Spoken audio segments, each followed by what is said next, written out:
Thank you for those who have joined. Please give us a few minutes so that others who have clicked in are able to join. Just a minute or two.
Let's start, Divya.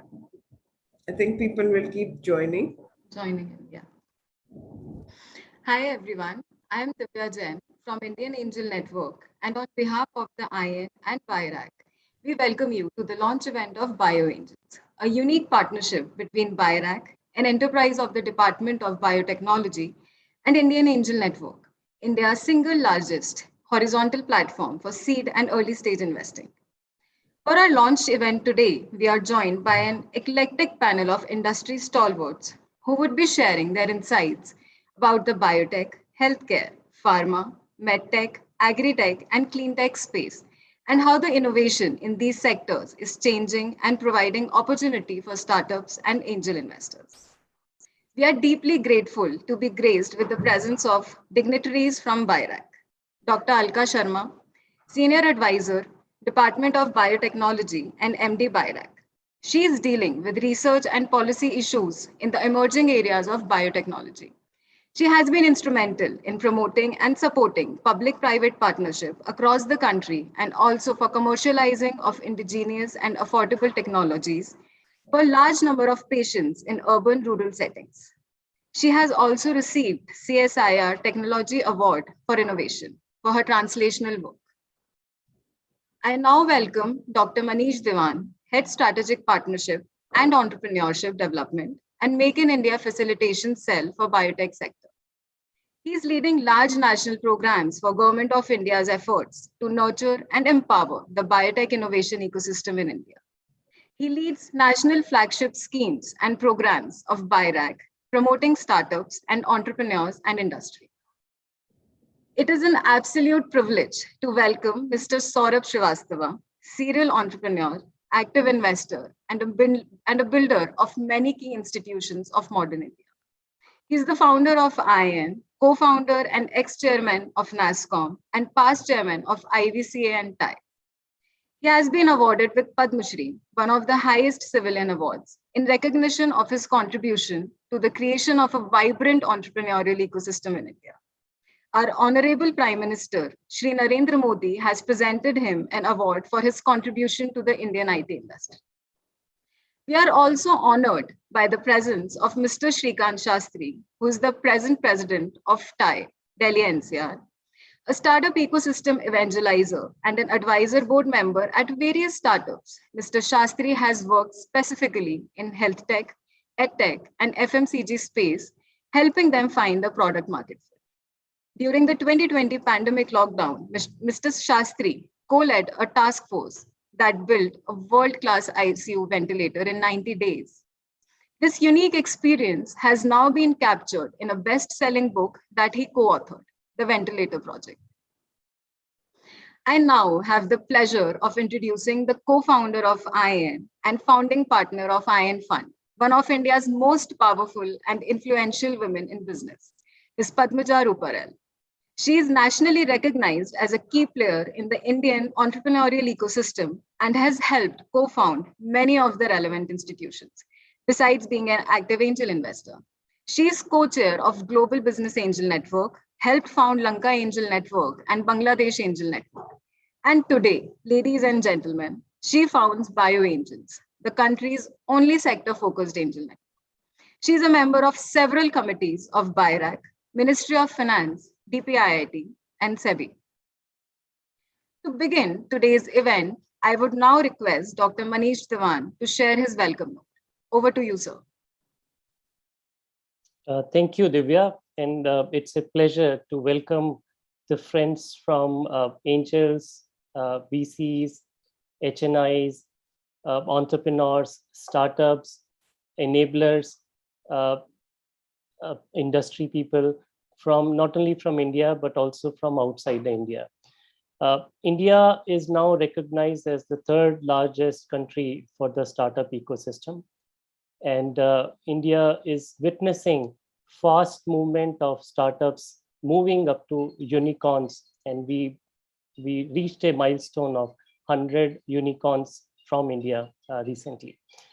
The biotech ecosystem is also growing and driving the innovation arm of India's growing ecosystem. We moved from 53 billion bioeconomy in 2018 to 70 billion in 2020. And in 2021, we moved up to 80.2 billion. So year on year growth, the growth is in double digits. Even in the COVID pandemic time, the biotech sector, it added 4 billion to India's bioeconomy in 2020 and 19 billion in 2021. So that underlines the relevance and importance of the biotech sector. We also poised to build India as 100 billion biomanufacturing hub by 2025 and envisage that India could become the global innovation hub going forward. I think the biotech sector as it is a knowledge-driven economy and knowledge-driven industry. And one of the strong pillars of this drive is the startup ecosystem, which deals directly with the innovations and help translate the knowledge which has been generated in the resource centers of academia, research institutions, etc. The early availability of risk capital is often provided through the public funding institutions like DBT, BIRAC.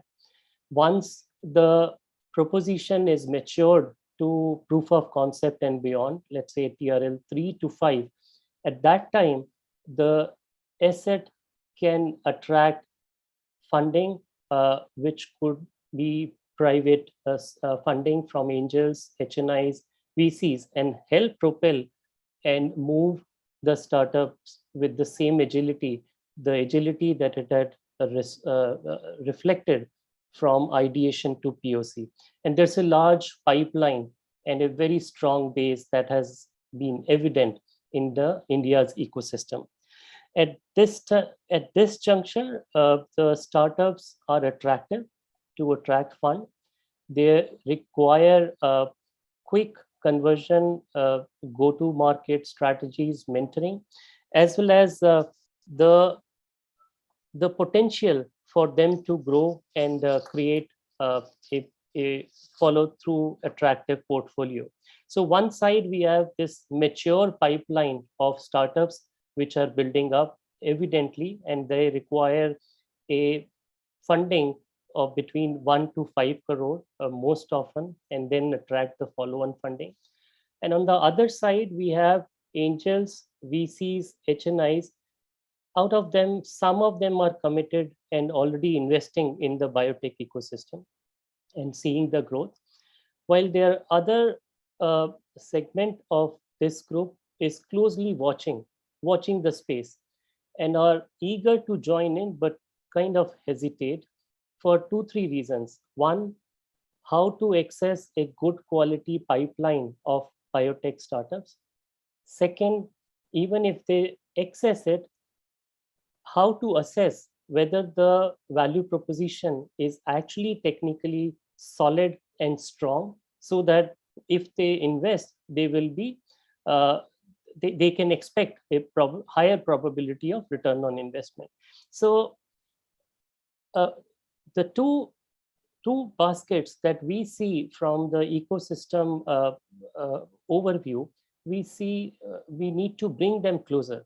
And BioAngels is one such initiative that the Government of India, BioRack, DBT have come together with a professional agency, investor agency, Indian Angel Network. True example of public-private partnerships to bring the two elements together so that the ecosystem can realize the potential and unlock the potential and also create opportunities so that together the India's ecosystem can grow further and scale. So with I'm sure this BioAngels platform, both the startups, biotech startups, as well as the investor community would iterate and like to intervene and reflect upon so that this platform becomes a recognizable platform, not only in India, but outside India too. So with that, back to you, Divya. Yeah.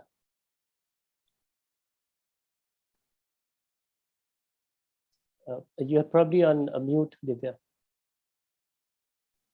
I'm sorry.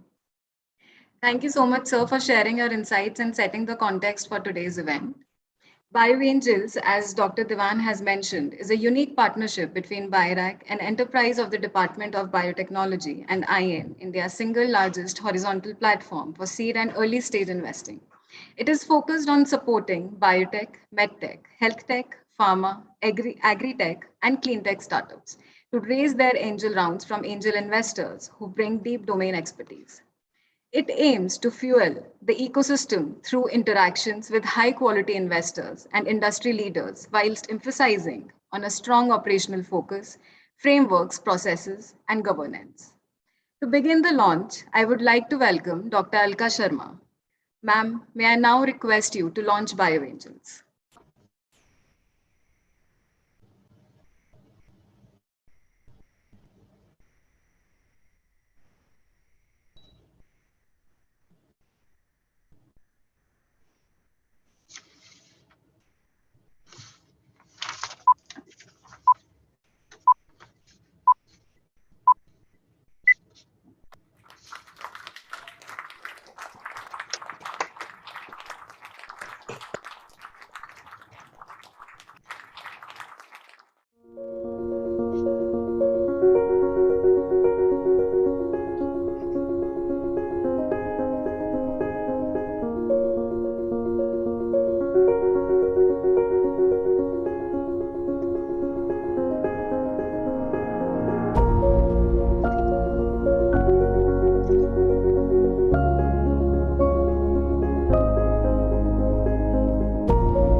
Thank you, ma'am, for launching BioAngels. May I please request you to share your valuable insights and comments?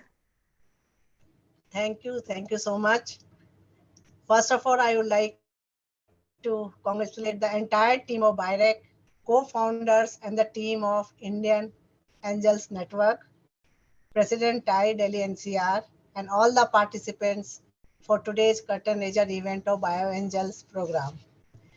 As you know, the revised National Biotechnology Development Strategy is the key driver of the knowledge and innovation-driven bioeconomy.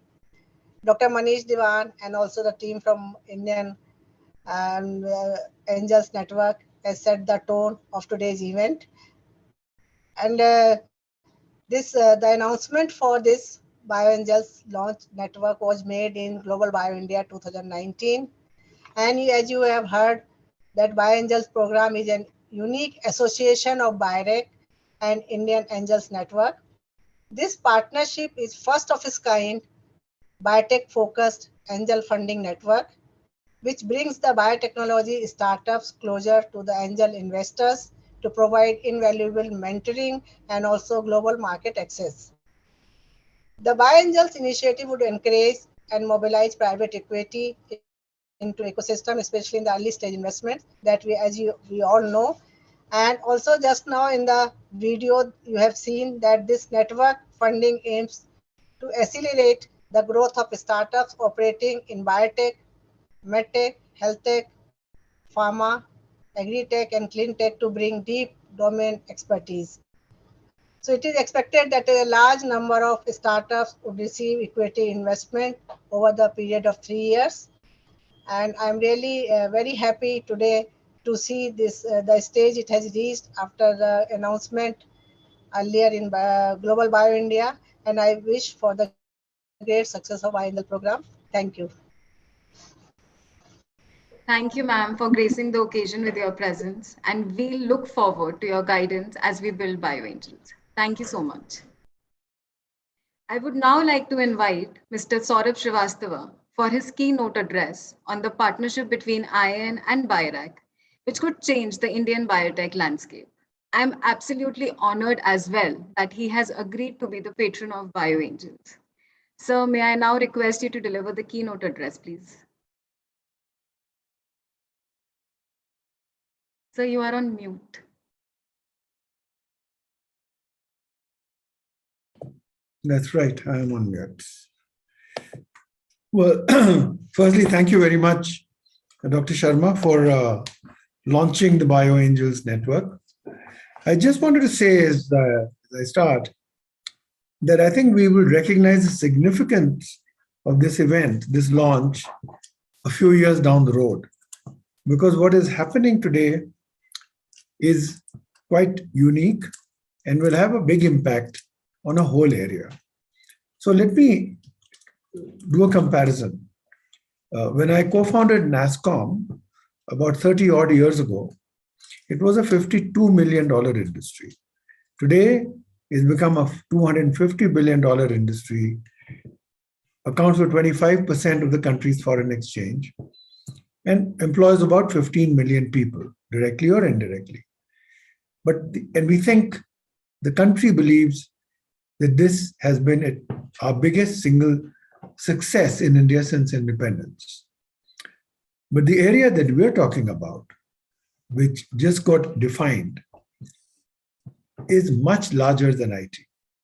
And even more importantly, while in the IT sector, we mostly service the needs of clients overseas, here the beneficial impact will actually be on transforming lives of Indians. So, to my mind, what we're trying to do is immensely more significant. I mean, just think about what the impact of COVID would have been on India if we hadn't created such a strong pharma sector. You know, we were not known as the pharma manufacturers or industry of the world. In this broad area, apart from pharma, I would say even 10 years ago, we were barely nowhere in the biotech arena, if I take pharma out. And that is where the DBT's vision and strategy has really made the change. BioRack, which has an academia industry interface, has really done a phenomenal job of making biotech one of the hottest areas of entrepreneurship in India. Because at BioRack, the needs are addressed for founders at all levels. BioRack supports and funds incubators in key institutions, including my alma mater, IIT Kanpur. We provide grants and loans to startups.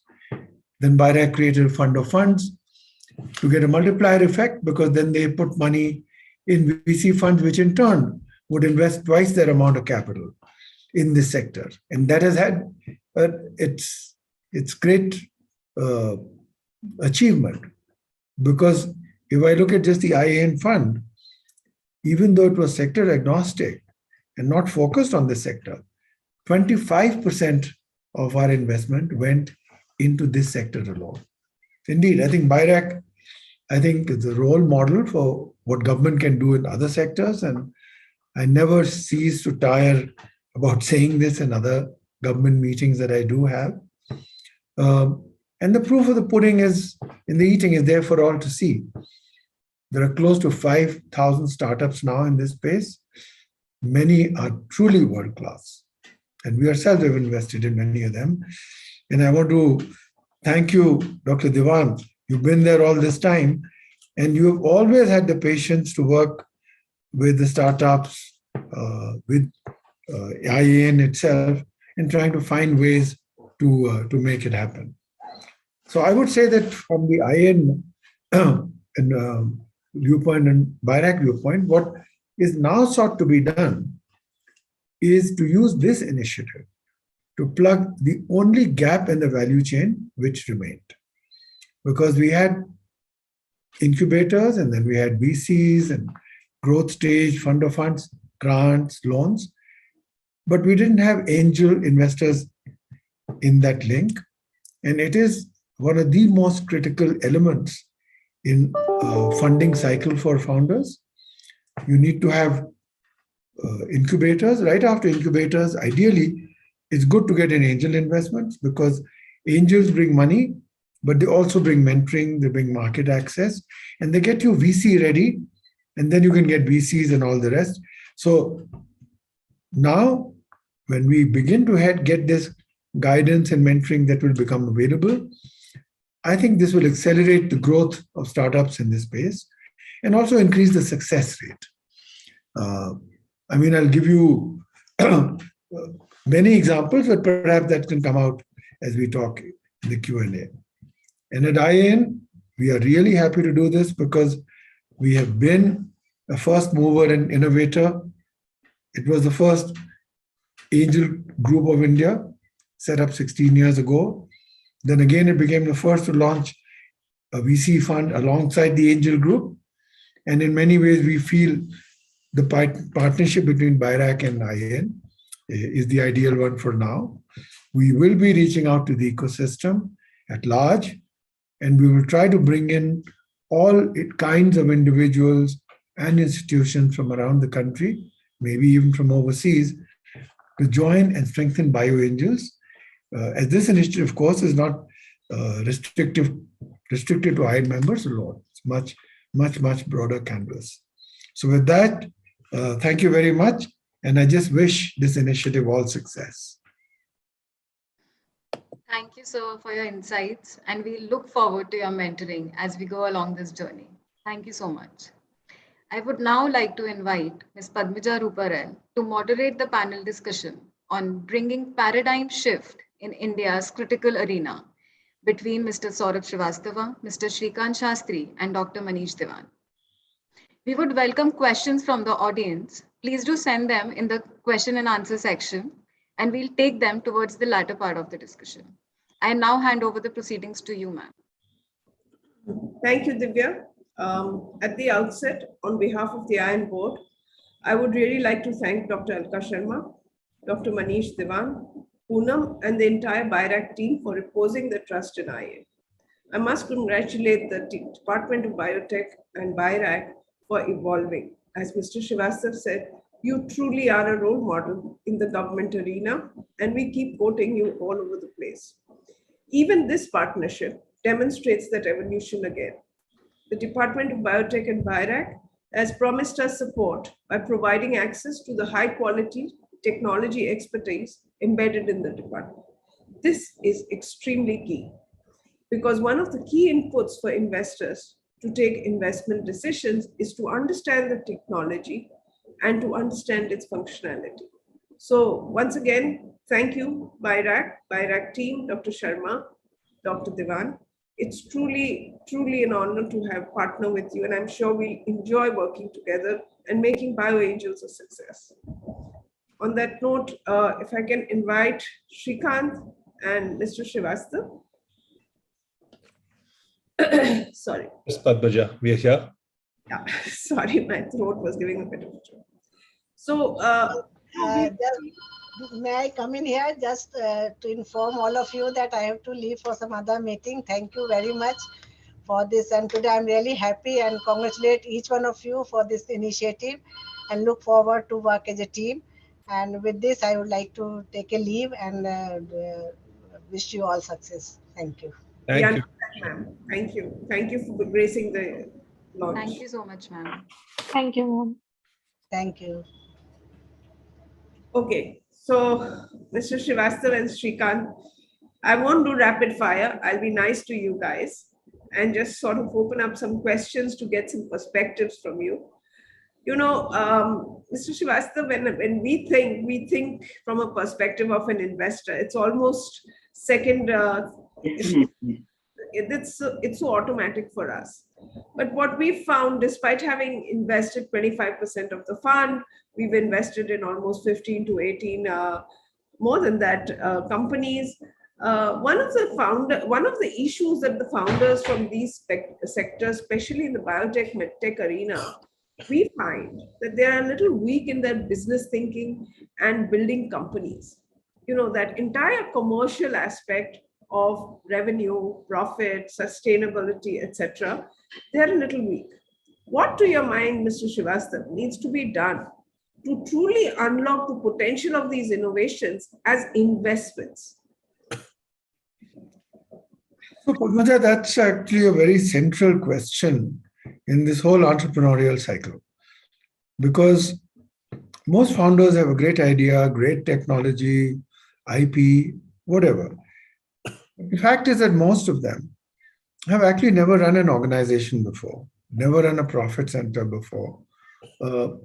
So they really don't know how to build that around that idea, around that technology, how to build an enterprise that will sustain and grow and scale.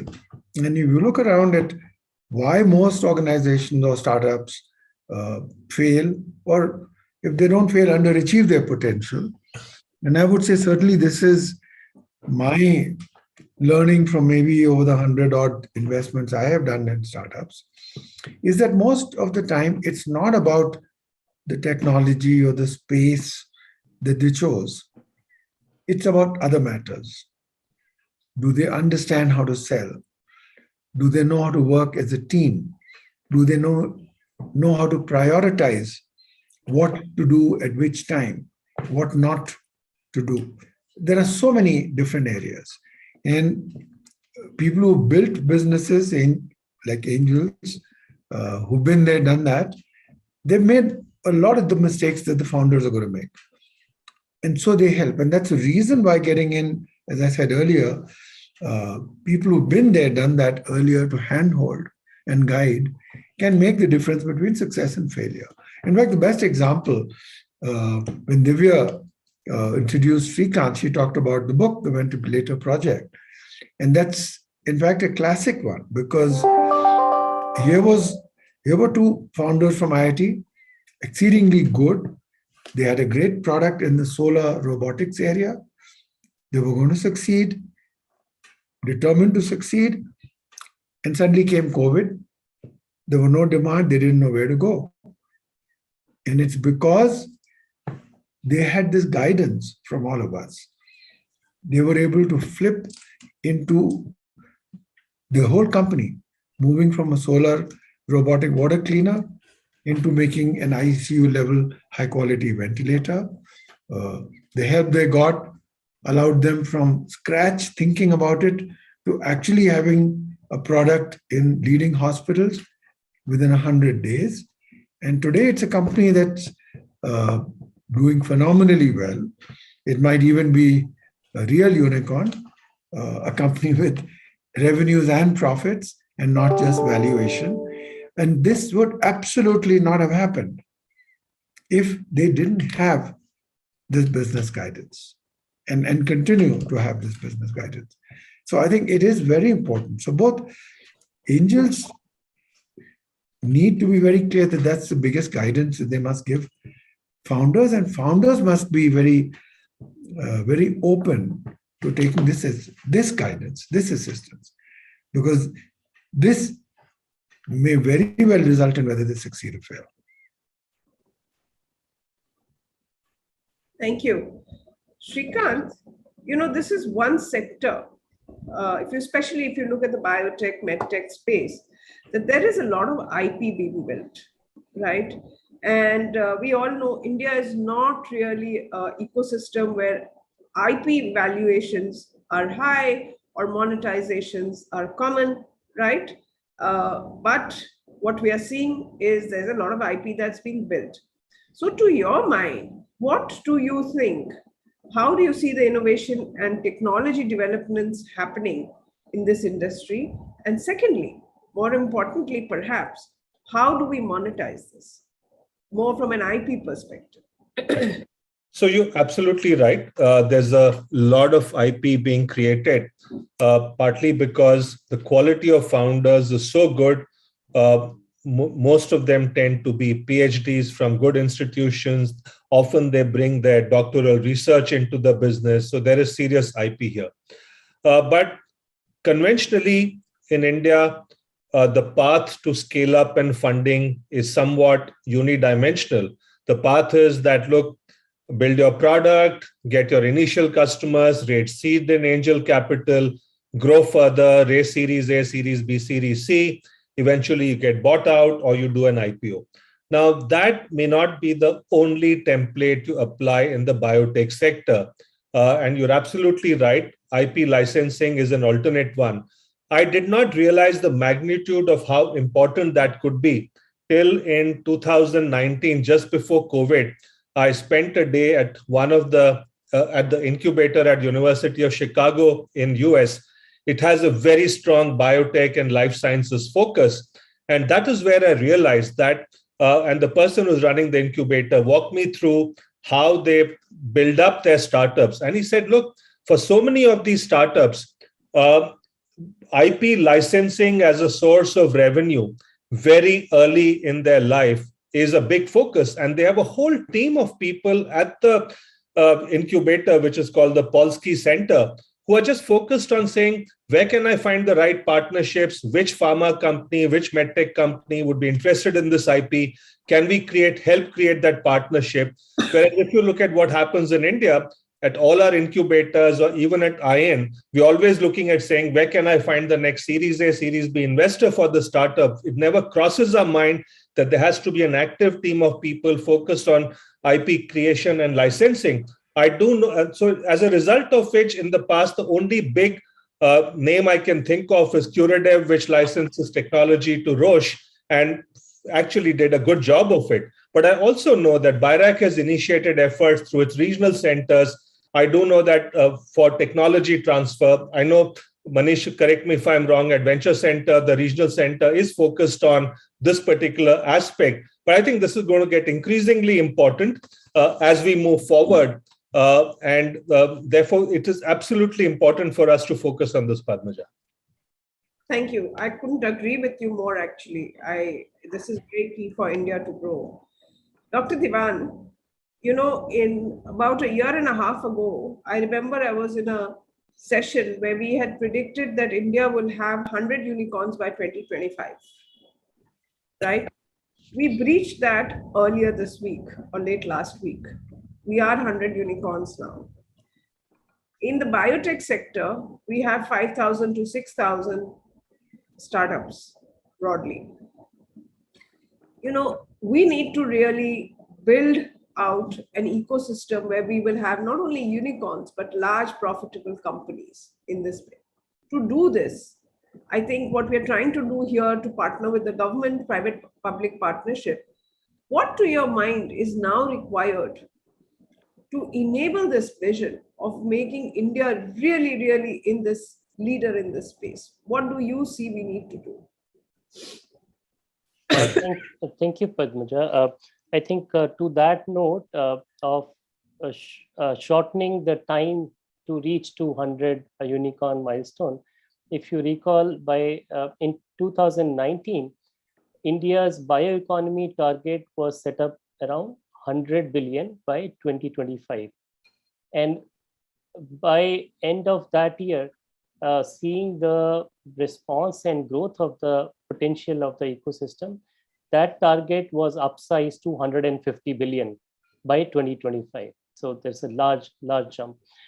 Anyways, I think the startup ecosystem has actually made itself evident that there is a very strong pipeline which is now prevalent, and with larger efforts across the ecosystem, this pipeline is actually going to grow bigger and consolidate.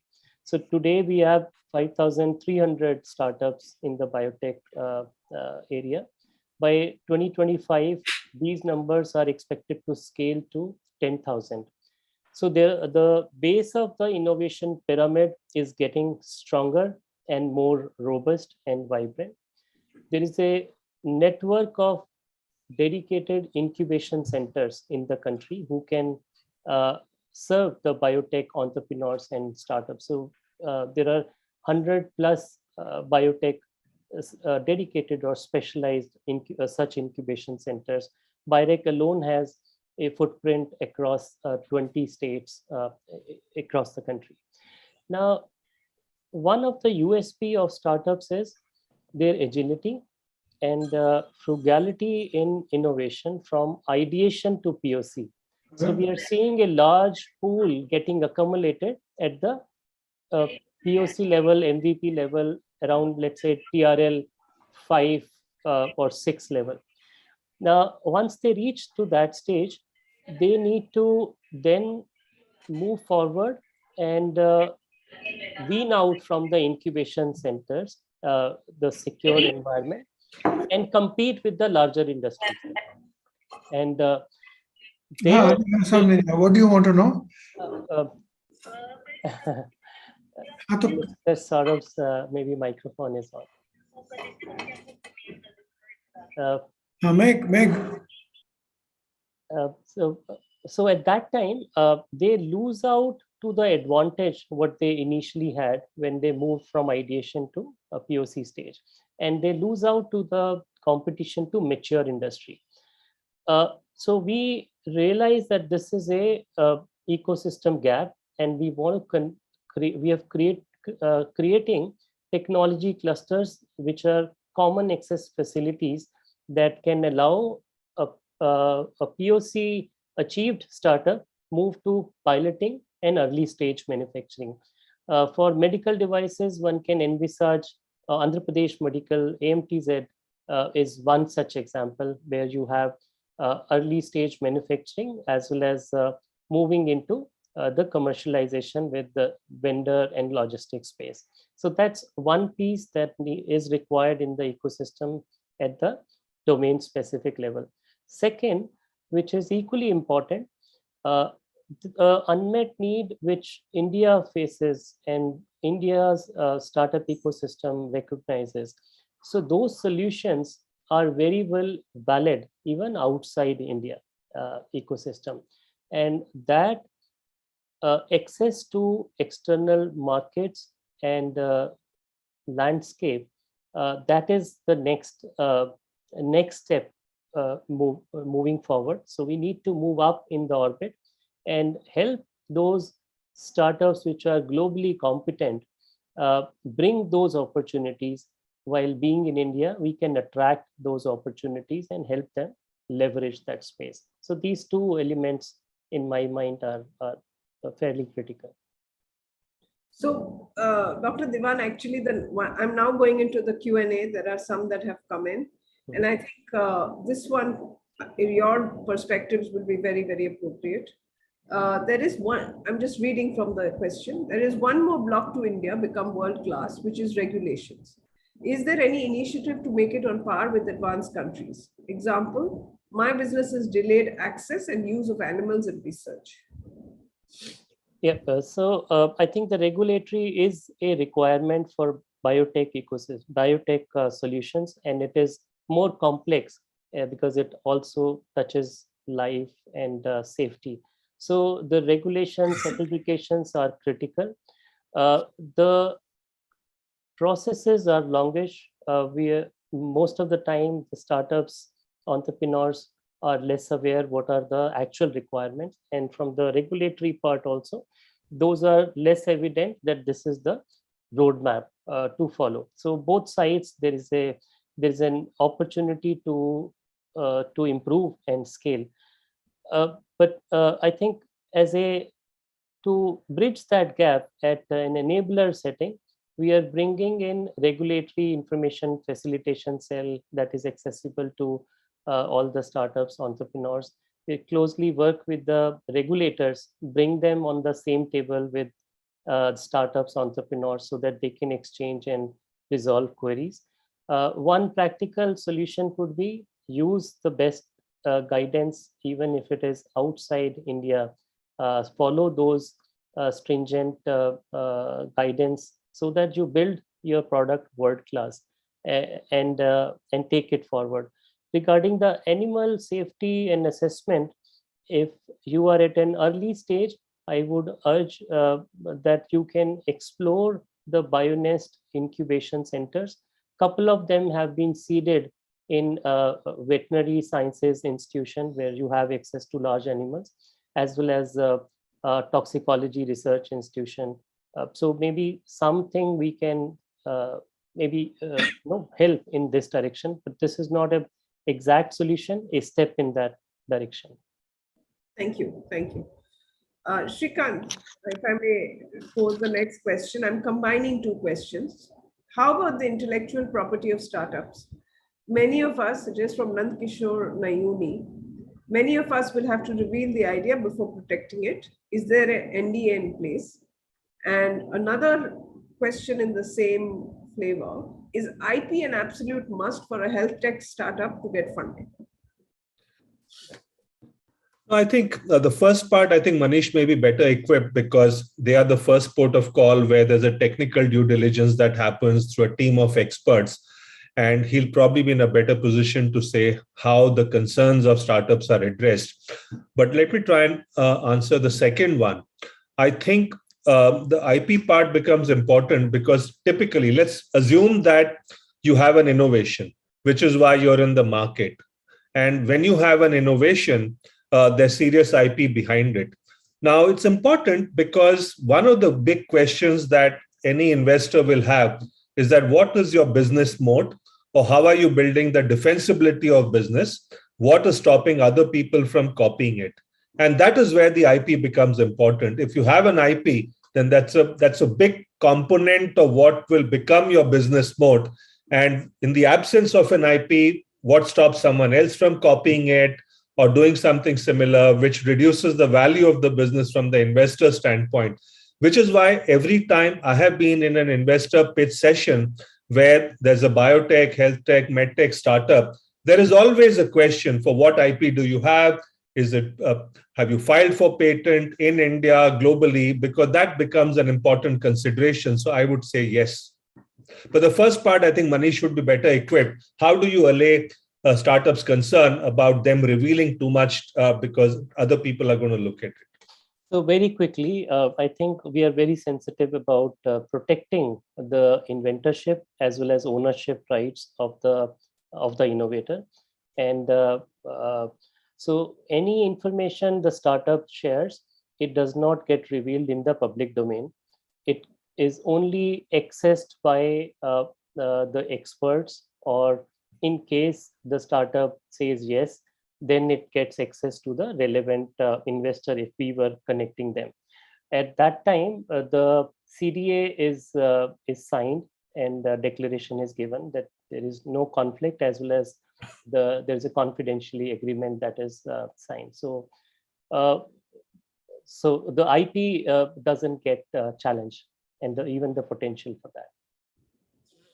Maybe the recent focus on COP26 has brought up a couple of more questions.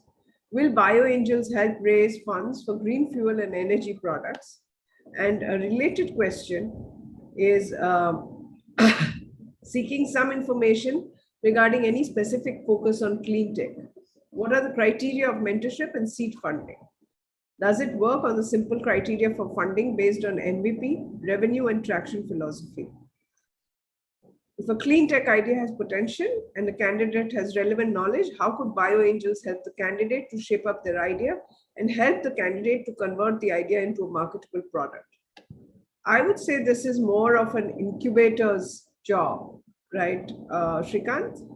Yeah, I would say so. But I think you're right. I think there's a lot that this person has asked for from an investor. But I do believe, picking up from this cue, that because a lot of biotech founders tend to be from a tech background, even though they're fantastically smart, some of them learn the business angle quickly.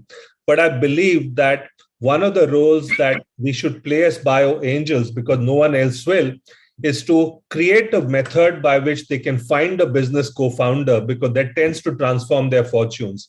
And I have seen, and those co-founders do not have to be like the founders in their 20s or 30s. I know of two recent examples where two friends of mine who are my age and therefore close to retirement, I introduced them as mentors to two startups at one of the incubators at IIT Kanpur. And lo behold, both of them have become full-time co-founders of those businesses after an initial courtship period. And it worked out beautifully because the original tech founder is happy focusing on tech. That's where the comfort zone is. Push comes to shove, they will go out and meet customers when required, but that's not their DNA. We were lucky in these two situations that the mentors we assigned, organically, they evolved into a co-founder situation, which is brilliant. So I think the need will be even more so in the biotech case. And I think we'll have to find a mechanism by which we are able to get a matchmaking going between the tech founder and potential co-founders, because that to me is the key success factor. Even if we don't do everything else that this person who asked the question asked, but if we do this, I think that's going to be one building block for success, honestly. True that. We see that even in the deep tech space, don't we? I mean, even in the deep tech space, we see technology guys, but they're missing the business side. Yeah. So, and somebody asked, and I'm going to answer that. That does to answer the other part, the clean tech solutions, they would be entertained in the BioAngels mandate, right? The clean tech startups, they can look forward for raising angel monies. Yeah. There was a question that does IEN invest in deep tech startups? I just want to say, yes, we do. We have several investments in that. There is a question. USA, Japan, and Europe are known to support nearly 90% of new drugs launch. How open is the Indian healthcare system to welcoming this? Any of you? I think that is a relevant area, and first-in-class discoveries are greatly supported, encouraged, because that's the area where India's innovation ecosystem can get recognition. We have our taste we have already tasted success in generics businesses. We have India's ecosystem is doing fairly well in biogenerics as well, but the biogenerics is highly competitive. By the way, we have more than 111 biosimilars approved in the country as of today. So, it is fairly competitive, and entry barrier is relatively lower compared to first-in-class discovery. So, I think all power to you if we are able to build and create newer options. Just like COVID, we demonstrated that COVID vaccines were developed, manufactured in India, all the 4 different platforms, mRNA, DNA, whole inactivated viruses. So there is a world leadership we also have demonstrated that we have capacities in case we wish we can deliver and demonstrate. So more power to you. So there are several people who have written in to say that they would like to either apply for fundraising or partner with BioAngels. I'm not going to read those out individually, but all of you, please feel free to write in to Divya, DIVYA, at indianangelnetwork.com, and we'll pick those discussions up offline. But there is a question which I think is very pertinent because it's useful to explain the model of angel funding. So, Mr. Srivastav, if I may throw this one at you, are angel funders doing actual angel funding or just providing investment funds at an interest? So, you are on mute. You are on mute. So, yeah. So by definition, angel investors invest in a company by way of equity, by way of shares, not by lending money, because for that you would go to banks. And it is because at this stage, your startups are very high risk. And so if people started to charge an interest, it would be a very high rate of interest. So fundamentally, the model for angel investments is you invest in a company in equity, and then you try very hard to provide all kinds of help and assistance that you can. And for that, angels do not charge. So you give access to the networks that you have. You bring any advice that's needed, whether it's financial, whether it's sales, marketing, technology oriented, wherever, in India, overseas. So the only way angels make money is if the venture succeeds. And therefore, the angels, once they have invested, become the single biggest ally of the founder, because now both of you really want to succeed. So the angel investing model is a pure equity model.